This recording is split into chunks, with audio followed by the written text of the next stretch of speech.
Welcome to Greeno's Family Garage, where great things happen. Today we're going to do the front brakes on a 2008 Ford Fusion. I have already supported the front of the car with jack stands and left the floor jack under the car for extra safety. We removed the tires with our cordless half-inch drive Milwaukee impact and a 19mm deep socket. Next, using a 3/8" ratchet and a 14mm socket, I loosen the caliper slide bolts.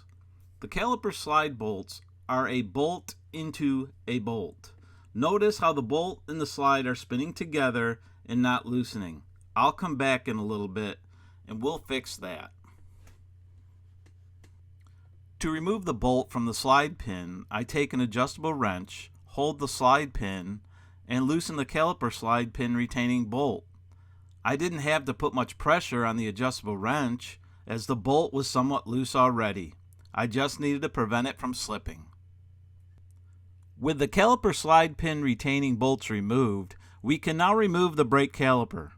Use a bungee cord to hang the caliper so the weight of the caliper does not put undue stress on the brake line. Now remove the worn out brake pads. This car certainly needed a brake job. Make sure you buy some quality replacement pads. Your life depends on it. Next, we use a 3/8" drive ratchet and a 15mm socket to remove the caliper bracket retaining bolts. Now these bolts usually have a white bluish substance on them. This substance is thread locker. Just know that thread locker helps prevent the caliper bracket retaining bolts from loosening. If the bolts loosen, your caliper will fall off the car. Just another safety issue we will talk about during reassembly. Now you can remove the caliper bracket bolts and the caliper bracket itself. Now it's time to remove the rotor from the hub assembly. Using a 3/8" drive ratchet and a T40 Torx bit, remove the two Torx screws on the hat of the rotor. Now remove the rotor from the hub. Notice how easy the rotor came off the hub. I had completed a brake job on this car long ago, and I put copper high temperature anti-seize on the hub where it contacts the rotor. We will use some brake clean to remove any old anti-seize from the hub surface. Here I use my Milwaukee die grinder with a wire brush to clean any visible corrosion off of the hub surface. Not much corrosion here. You can use a handheld wire brush or even some sandpaper to clean the hub yourself. I use high temp copper anti-seize to coat the hub. Wow, this is going to come off easy next time. Next, I place my new rotor on a piece of cardboard and proceed to spray the rotor with brake clean, and I wipe off the rotor with a clean rag. Automotive parts manufacturers use a coating called Cosmoline. This is on their steel parts to prevent them from rusting while they're in storage. To ensure your car will stop and the brake pads will wear in properly, you need to clean off all the Cosmoline to ensure the surface between your brake pads and the rotor is clean. Now you are ready to attach the rotor to the hub. Place the rotor on the hub, lining up the two Torx bit holes. Place the Torx screws in the holes, and then use a 3/8" drive ratchet and the T40 Torx bit to secure the rotor to the hub.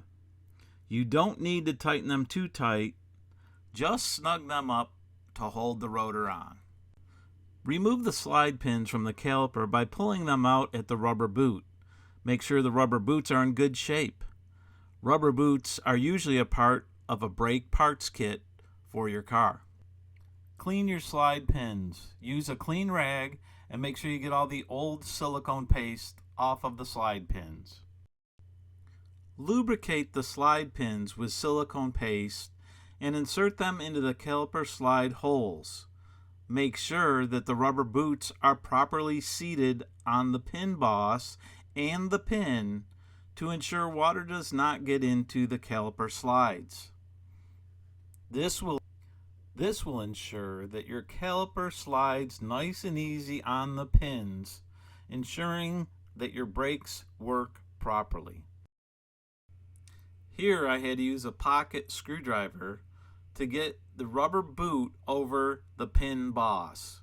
Make sure these are nice and tight and secured properly. With the slide pins properly lubricated and inserted, I take the caliper bracket and put new hardware on the bracket from my front brake hardware kit. The key is to do one side at a time, because if you forget how any of the parts go together, you can reference the other side that has not been taken apart yet. As a note here, you may have to clean the surfaces where the brake hardware attaches. Next, I place the caliper bracket over the rotor to get it ready for installation. Next, take the caliper bolts and add blue Loctite to them. Remember my tip from earlier? Always use blue medium strength Loctite on your caliper bracket bolts. This is unless directed otherwise by your car's manufacturer. If you use a higher strength Loctite, you may have some serious trouble removing the caliper bracket the next time you need to. Using a medium strength Loctite, the blue Loctite in this case, helps prevent your caliper bracket from loosening. Okay, now what we're going to do is we're going to take a 3/8 inch drive ratchet and that 15mm socket, and we're going to snug down those caliper bracket bolts. Then I'll come back with a long-handled 3/8 inch drive ratchet with the 15mm sockets and tighten the caliper bracket bolts. Now remember your caliper. I take the old brake pad and place it against the caliper piston, and using a special tool I collapse the piston into the caliper so my new thicker brake pads will fit on the caliper and rotor properly. You can use a simple, inexpensive C-clamp to do the very same thing. Next, I lubricate the back of the brake pads with a thin coat of brake grease. This helps stop brake squeal. Make sure that you only lubricate the back of the pads and not the braking surface. With the back of the brake pads properly lubricated, you can now insert the brake pads into the brake hardware on your caliper bracket. Make sure that none of the hardware has fallen off or moved during this process. Okay, so here I am putting the second pad in.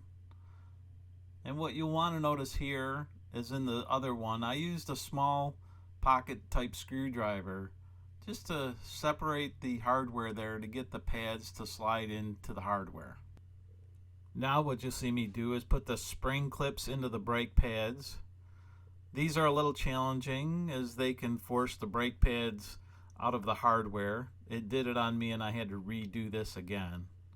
You just have to try to hold it with one hand and while you put the caliper on with the other. Okay, so here's the fun part. Those little springs end up pushing the pads out. You can see where it pushed it out and I had to put the spring back in. It's just a little tricky. You just have to hold it and slide the caliper over, and after that then we'll put the caliper slide bolts in to hold the caliper onto the caliper bracket. Now with the caliper on, I like to take the caliper pin bolts, the bolts that hold the caliper onto the slider pins. I like to put a little bit of blue Loctite on there to hold them in so they don't loosen up. So now what I'll do is I'll make sure that I have both of them in, and I'll tighten them down with a 3/8 ratchet and a 14mm socket. Just as we took them off, we're just putting them back on in reverse. Okay, next what I'm going to do is I'm going to take a wrench, a 3/8 ratchet, and a 14mm socket. I'm going to tighten the calipers onto the caliper slide pins. And just to make extra sure that everything's tight, I take a 3/8 ratchet and the wrench and I just make sure that both of those bolts are tight. I usually use my Milwaukee just to get things snugged up, and then I'll tighten it the rest of the way with a ratchet and a wrench. Okay, next I'll just spray down the surface of the rotor and wipe it down with a clean rag, and then we'll just get to putting the tire back on the car. Okay, now we're tightening the lug nuts. Notice I'm going to go in a star pattern to try to torque these down evenly with my 1/2 inch impact in the 19mm deep well socket.